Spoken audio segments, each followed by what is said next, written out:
कह रहे हैं, मन रे थारे कहे चलूं तो सीधे नरक ले जाए, मन तुहे काहि विधि समझा। यह मन चंचल तो है ही, बड़ा सूक्ष्म भी है। स्थूल हो, दिखाई दे तब तो पकड़ोगे, तब तो वश में करोगे। जो चीज दिखाई ही नहीं देती उसे कैसे पकड़े, कैसे वश में करें। चंचल तो है ही, सूक्ष्म भी है। अनेक प्रकार के उदाहरणों से साहेब इस पद में समझा रहे हैं कि सोना होए सुहाग मंगाऊं, बंक नाल रस लाऊं, ज्ञान शब्द की फूंक चलाऊं, पानी कर पिघलाऊं। अगर यह मन सोना होता तो इसे सुहागा रूपी बंक नाल रस अर्थात ब्रह्म रंध्र से निकले अमृत रस से जोड़ देता। सदगुरु के ज्ञान रूपी जल में इस मन को डुबाकर इसे कुंदन जैसा शुद्ध पवित्र प्योर कर देता, निर्मल कर देता, कुंदन बना देता। परंतु यह मन सोना नहीं। आगे भी साहेब समझा रहे हैं कि घोड़ा होए लगाम लगाऊं, ऊपर जीन कसाऊं, होए सवार तेरे पर बैठूं, चाबुक दे चला। अगर यह मन घोड़ा होता तो इसे सद्गुरु के ज्ञान विवेक रूपी लगाम से इसके ऊपर अभ्यास रूपी जीन कसाता और साधना रूपी सवारी कर सद्गुरु के चाबुक शब्द रूपी चाबुक मार मार कर इस मन को अपने वश में कर लेता। परंतु यह मन घोड़ा नहीं, घोड़े से अनंत गुना तीव्रगामी है यह मन। उपाय है, उपाय है। और इस विषय में एक बड़ी सुंदर सी कहानी। एक बार एक राजा था, उस राजा के पास एक बकरा था। वह बकरे की विशेषता यह थी कि उस बकरे को चाहे जितना भी खिलाया पिलाया जाए, उस बकरे की भूख कभी शांत नहीं होती थी। कितना भी खिला लो वह बकरा कभी तृप्त नहीं होता था। तो राजा ने अपने शहर में यह घोषणा करा दी कि जो भी मेरे इस बकरे की भूख प्यास शांत करेगा, मेरे बकरे को तृप्त करेगा, उसे मैं आधा राज्य इनाम में दे दूंगा। परंतु इस बात का परीक्षण निरीक्षण मैं स्वयं करूंगा कि मेरा बकरा तृप्त हुआ कि नहीं। अब यह घोषणा जैसे ही शहर में की गई, राज्य में की गई, लोगों की भीड़ उमड़ पड़ी।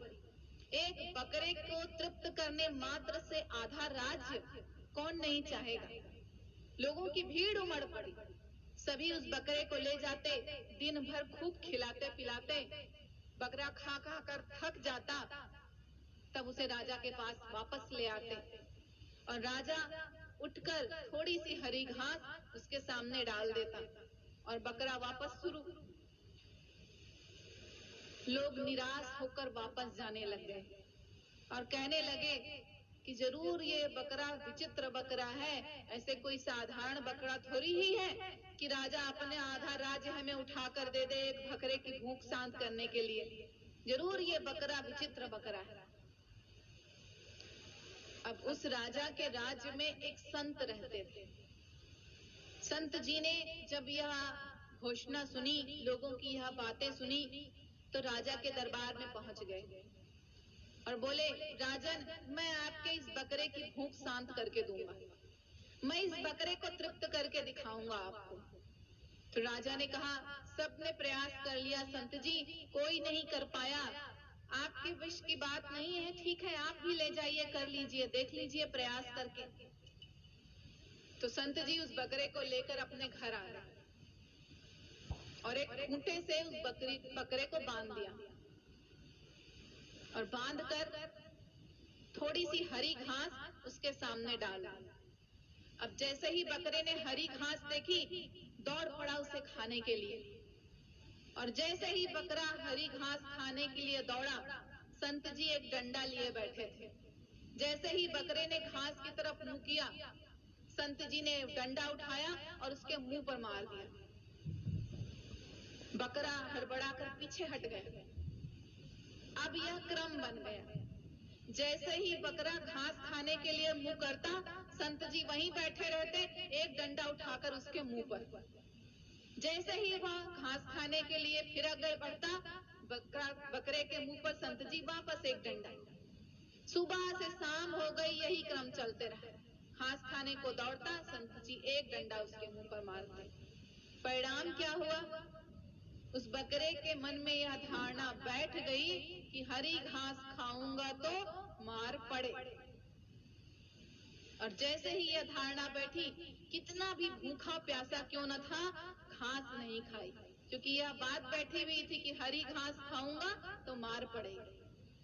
अब शाम हो गई, संत जी बकरे को खूंटे से खोले और लेकर राजा के दरबार में पहुंच गए। राजा ने कहा, मैं परीक्षण करता हूं। थोड़ी सी हरी घास राजा ने उठाई और बकरे के सामने डाल दी, परंतु चमत्कार, बकरे ने घास खाना तो छोड़ो, उसकी तरफ देखा भी नहीं, घास को सूंघा तक नहीं, क्योंकि उसके मन में यह धारणा थी कि हरी घास खाऊंगा तो मार पड़ेगी। तो राजा ने बड़ी प्रशंसा की, उनका बड़ा सम्मान किया संत जी का। इस कहानी का आशय समझिए, क्या अर्थ है इस कहानी का? राजा कौन? यह आत्मा। और राजा का बकरा कौन? इस आत्मा के भीतर यह मन। हरी घास क्या है? दूषित सांसारिक मनोवृत्तियां, सांसारिक विषय विकार। संत कौन है? सद्गुरु। और संत जी का डंडा क्या? सद्गुरु द्वारा प्रदत्त ज्ञान विवेक। तो उपाय यही है, हम इस मन को सांसारिक भोगों द्वारा तृप्त करना चाहते हैं, कभी नहीं होगा। उपाय यही है कि जैसे ही यह मन सांसारिक भोगों की तरफ दौड़े, भागे, इसे सद्गुरु के ज्ञान रूपी, विवेक रूपी डंडे से पीटो। और तब तक पीटो जब तक यह सांसारिक भोगों की तरफ भागता रहे, तब तक पीटते रहो जब तक यह उन सांसारिक भोगों से अपने मुंह को, अपने आप को हटा नहीं। एकमात्र उपाय है इस मन को वश में करने का, सद्गुरु का ज्ञान विवेक। सद्गुरु के ज्ञान विवेक रूपी अंकुश से ही इस मन को निर्मल किया जा सकता है, वश में किया जा सकता है, शुद्ध किया जा सकता है। तो सद्गुरु के शरणागत होना परम आवश्यक। कहते हैं कि तन की शुद्धि स्नान से, धन की शुद्धि दान से, और मन की शुद्धि सद्गुरु के ज्ञान से ही संभव है।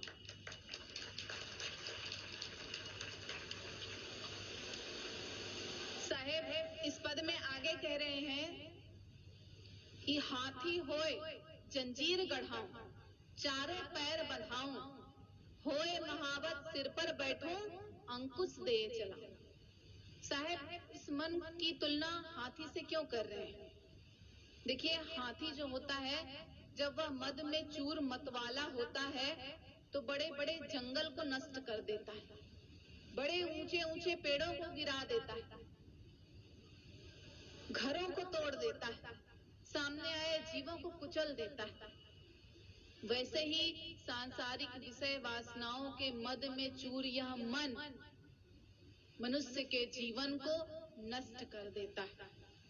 आप हाथी के कान को देखिए, हाथी का कान हमेशा हिलता रहता है, वैसे ही यह मन भी हमेशा हिलता रहता है। तो साहेब कह रहे हैं कि अगर यह मन हाथी होता तो इसे सद्गुरु के ज्ञान रूपी जंजीर से इसके पैरों को बांध देते और होए महावत सिर पर बैठे। किसी के सिर पर तभी बैठ सकते हो जब पूर्ण रूपेण वह आपके वश में हो, तभी बैठ सकते हो।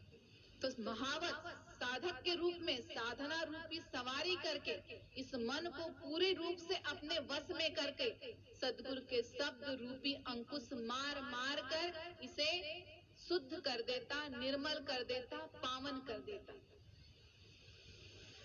इसी बात को साहेब अन्यत्र भी समझाते हैं। मैं मनता मन मार रे खटही माही फेर, जो जो चाले पीठ दे अंकुश दे दे फेर। यह मन विषय विकारों के जंगल में कहीं अधिक न निकल जाए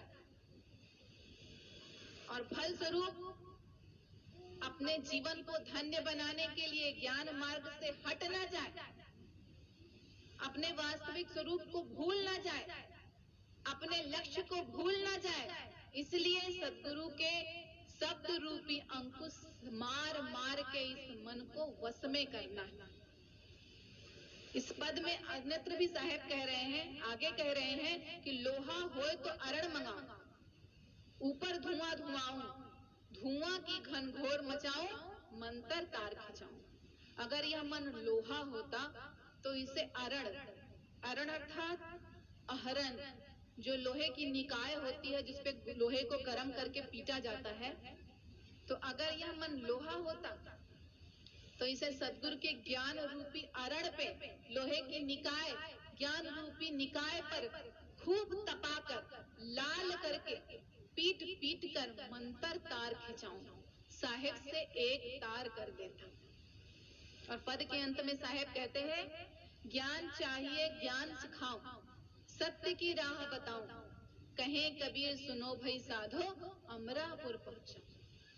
यह मन, इस मन पर अनंत जन्मों से अज्ञानता का आवरण पड़ा हुआ है और इस अज्ञानता के आवरण को हटाने का कार्य सिर्फ सद्गुरु ही कर सकते हैं। अन्य किसी में वह सामर्थ्य नहीं, किसी के बस की बात नहीं।